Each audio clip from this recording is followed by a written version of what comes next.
For all you chess variant enthusiasts, welcome to the Rook and 6-Knight variant. Did you know that chess variants contain a degree of strategy and tactics? This variant I created out of the blue based on a real game. First, let me give you the patterns. This is the final pattern that we want. This position is checkmate. The king has no squares and cannot escape check. However, this is the first pattern that we want to look for. This is the 4 knights in a box pattern. And finding this pattern first will help us get to our other pattern. What makes this variant so interesting, I created it from a real game. This was a real game that was played. I was playing a chess bot, and instead of resigning the game, the bot continued to play. Fast forwarding, this is the position that I wanted to get to. 6 knights on the back rank with the king. And finally notice how the rook stops the king from stepping to the second rank. Now let's get to our game.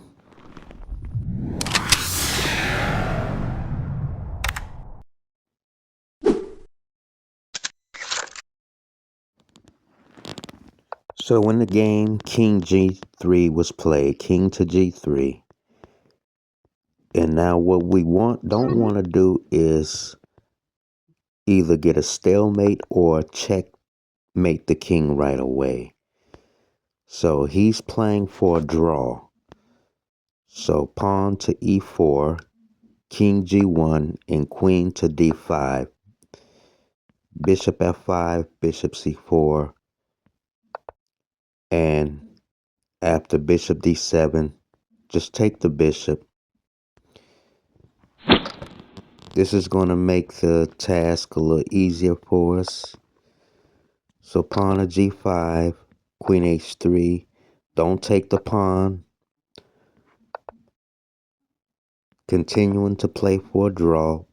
That's what white is playing for, but we're going to avoid the draw. Remember, our goal is to get 6 knights on the back row, and then we're going to place the 6 knights on the back rank with our king. And now King D4, pawn to A6, and after a few more moves, now we're going to have to get rid of our power pieces in order for this to work. We're going to have to get rid of our power pieces. So what we're going to do here is allow white to promote the pawn on the G file to a queen. So the pawn promotes, Queen G4 check, Queen takes, and now our task is going to be a lot easier.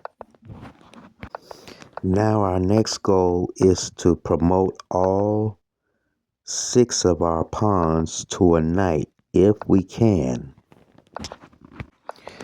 Fortunately, I was able to do it. Remember, you got to make a smart move. Pawn to F4, King F1, Pawn F3, King over. So what do we do in this position? To avoid getting a stalemate, at some point we're going to have to sacrifice the rook, but not yet. We're going to use the rook to keep the king confined to the back rank. That is part of the puzzle. We want to be able to keep the king confined and deliver checkmate, but that's the final goal. We have to promote each pawn to a knight.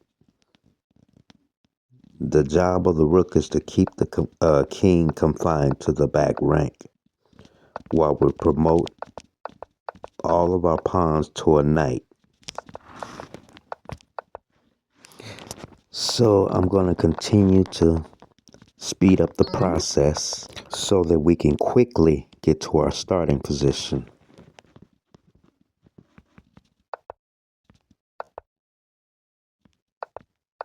Now, once all the pawns, all 6 pawns are promoted to a knight, now we have to bring each knight to the back rank. I chose the H through C8. And once the knights are placed on the back row, then it's time to bring the king back. The king is going to sit on B8.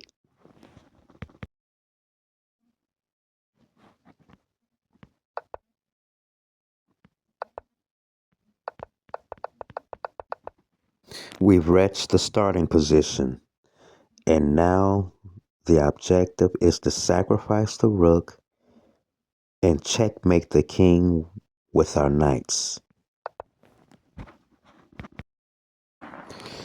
Rook E2 check. King D1. It's time to set the knights in motion.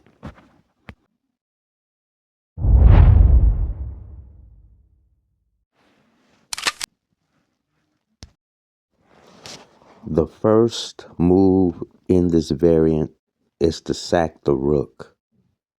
That's the true test of this variant because we want the knights to do all the work. Now, I'm sure there are a lot of creative minds out there.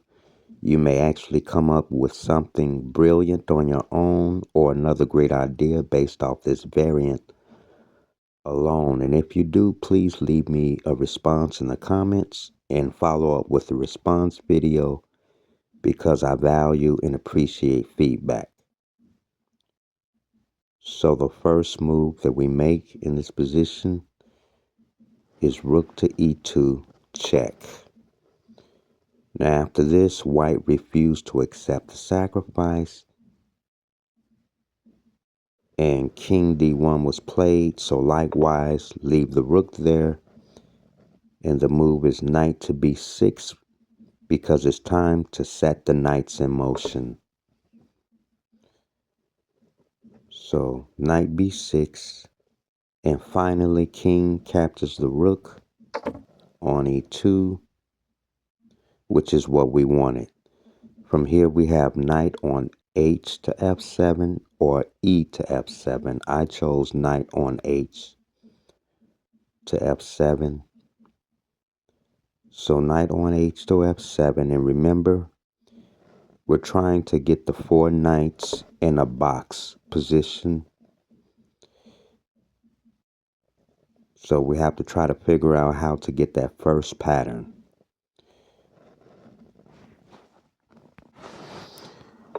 In the game, King E1.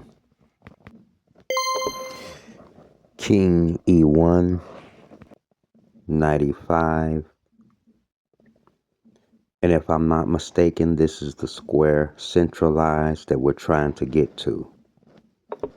King F1, knight on G to F6, King E1, and finally knight on B to C4 was played. Another key factor here is to not allow white to gain too much tempo on our knights. At least that's the fundamental idea. So in the game, King to F2 was played. Can we deliver check without allowing white to gain tempo on our knights? So the king is cut off, and finally knight to E4 check. That cuts off the G3 square.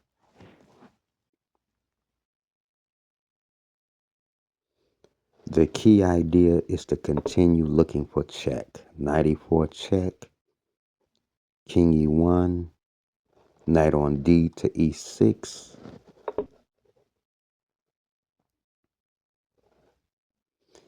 And next, the move that was played in the game was King to D1. Now we're getting to our 4 knights in a box position.